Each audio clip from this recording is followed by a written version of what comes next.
Hey, yo, it's Guido coming at you with a Tactics Talk. Thanks for tuning in. Welcome back. We are here on Paris. I'm in my Panther Tier 7 German medium tank. And this is the Tech Tree tank right here. In a two-tier battle, bottom tier, but I'm only one down. A couple artillery on each side. And a basic mix of heavies and whatnot. I'm going down to the critical terrain, at least what I consider the critical terrain on this map, and that's the South Brawl down there. I'm going to bring this fast-firing, decently armored medium with pretty good mobility. Not a bad side scraper, and I'm going to do a little side scraping down here. I'm going to take up a position that can punish people who are not paying too much attention. So let's watch as I move forward. A couple options. I can go up and over where the 40T is going and kind of fight hold down here. I can go down the ramp right here and fight them at the corner, but that's not really going to be this tank's forte. I'm actually going to post up right here a bit forward, but in this building right here, and I see an A44. I actually paused like I was playing the game right now. A44 for some reason doesn't see me, and now I'm going to side scrape right here, and this is a great little position depending on what's going on, especially if they don't pay too much attention to you. And often with a tank like a Panther, with the tier 8s and whatnot around, they may not pay a whole lot of attention to you. I get a shot right into that guard. And you'll notice the other thing we're going to talk about is shot selection and where I'm aiming, and I am going for as much as I can to get into their sprockets. And why do I do that? Because it tracks them. If I can track them and hold them, often called perma-tracking, then I can go ahead and continue to do damage while they can't get their gun on me. For example, if I could damage this guy, which I can't, his gun is not there, I cannot hit him, or he cannot hit me, sorry. That actually goes into the guard. There's 3 of them stacked up right there, which is very interesting, and I'm just punishing this tiger who has come around the corner.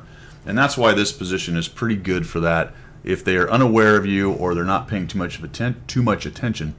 And now I'm getting into this guard, penning up under there, attempting to track him. Looks like he's getting critical each time. He fixes it and moves out. And there I am looking for the front sprocket of the tiger. Looks like he fixed that.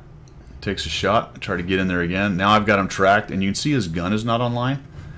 I'm able to put another shot, but he fixes it wisely. Otherwise, I'm going to sit there and track him, but one more shot keeps him tracked, even though he fixed the first one, and somebody else kills him, takes him down, which is going to give me that some of that assist damage up to 1,500 now with 408 assist. And that is a skill that you want to get in this game, is going after certain positions and understanding what tank it is that can do it. And usually it's going to be a light tank or a medium tank, something with a relatively fast reload.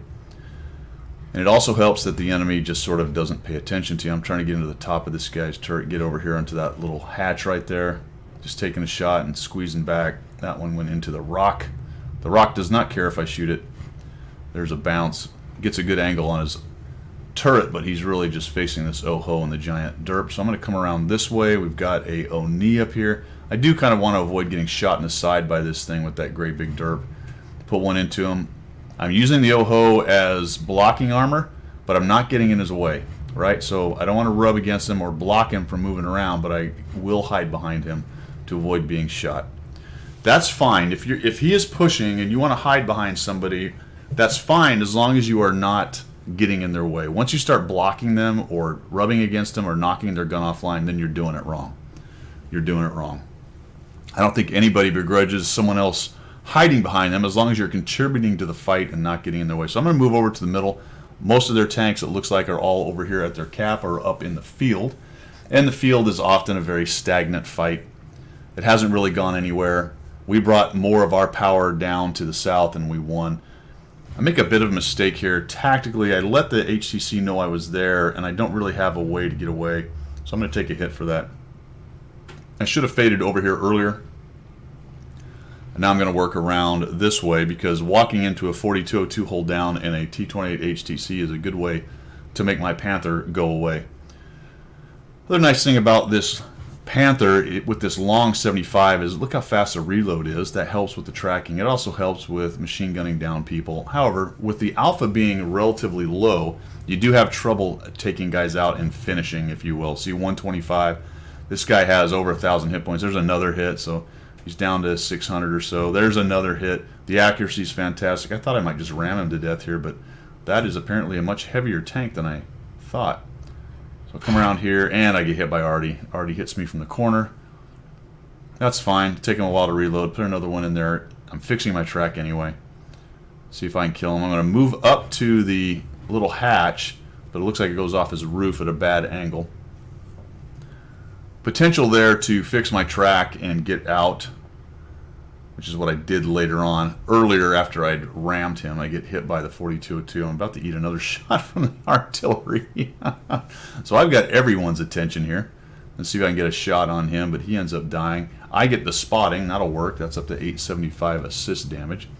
My crew is stunned. I slowly move in here. There we go. Crew's fine. I missed that initial shot. Am I going to get the last shot in the kill? Holy cow. I thought I might hit that tiger. I ended up with 3,499, 875 assist.